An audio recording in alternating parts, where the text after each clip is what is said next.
My name is Qaa'im Abdool. I'm going to talk to you about a car crash that permanently changed my life. I was just about to turn 17. I was in the hectic pressure of the HSC life. I was studying in hopes of becoming an industrial designer for Honda. I was enjoying every moment of the journey. It was the night before second term started and I attended a 50th birthday party at the local mosque. My older cousin offered to drive me home. I was exhausted, so I ended up falling asleep in the passenger seat. He was speeding, doing 100 kilometers per hour in a 50 zone. He lost control on the bend, sending us flying into a taxi, which then bounced into a telegraph pole. My cousin left the car unharmed. I wasn't so lucky.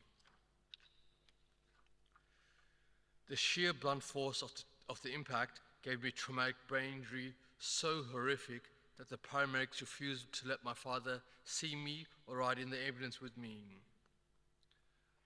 The bleeding around my brain wouldn't stop, so the doctors told my family to prepare for my death. I was on life support for 2 weeks and in a coma for a month. I actually had 2 girlfriends before the crash.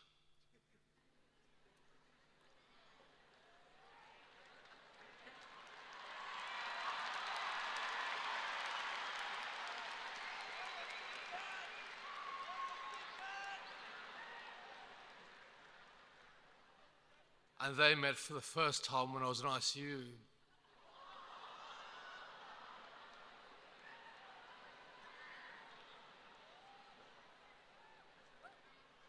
Luckily, I was in a coma. Otherwise, I would have been in trouble.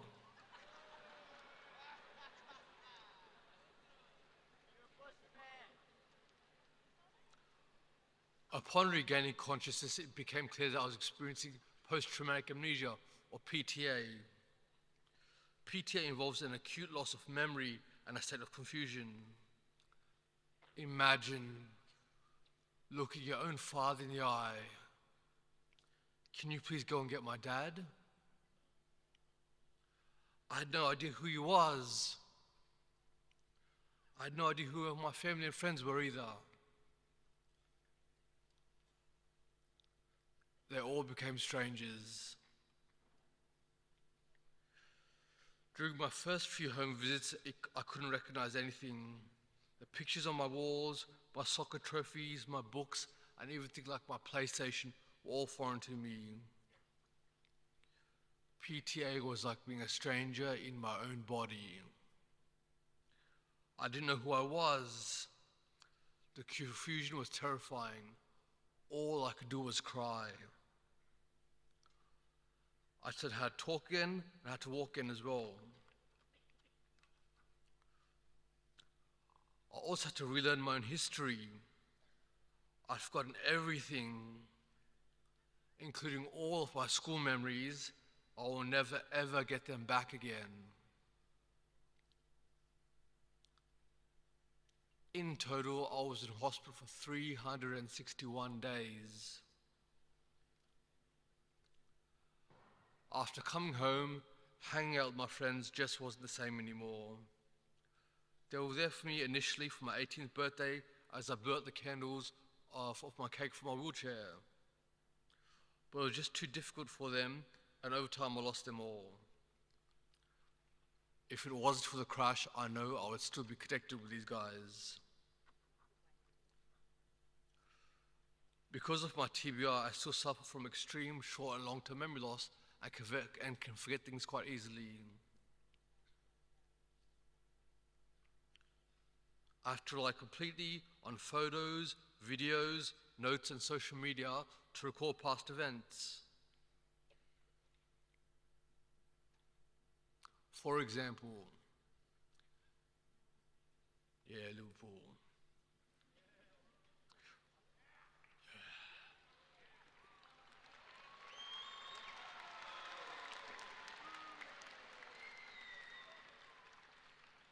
Here's a picture of me holding up the Champions League Cup at Anfield Stadium in England. Yeah, you're gonna walk alone.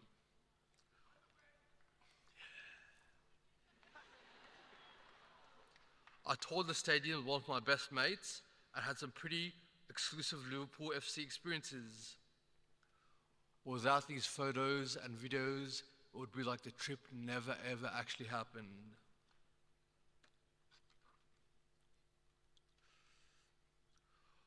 I also experienced a range of physical and mental health issues brought on by the crash.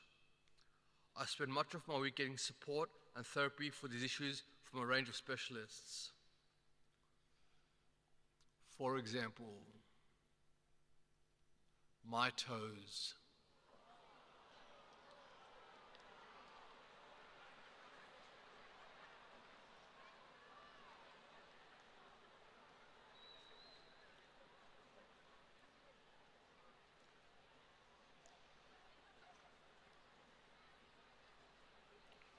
Weren't injured in the crash at all.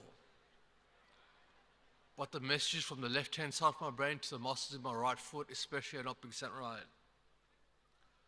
I'm in constant pain. I'll be stuck with this pain till the day I die.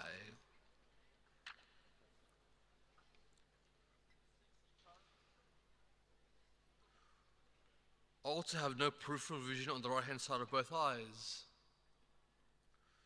This is a pretty accurate depiction of what the world looks like to me. And because of this, I'm unable to drive. I was 2 months away from getting my P's. Since the crash, I've had depression, anxiety, and OCD. I see a clinical psychologist weekly to support me, but my memory loss makes it extremely difficult to process and to work through these issues.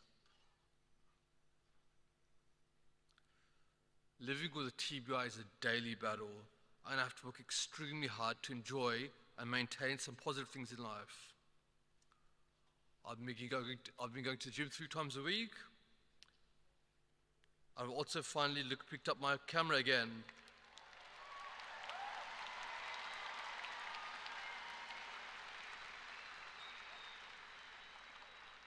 And reignited my passion with photography. I'm also getting more serious about the message I'm sending to you guys today.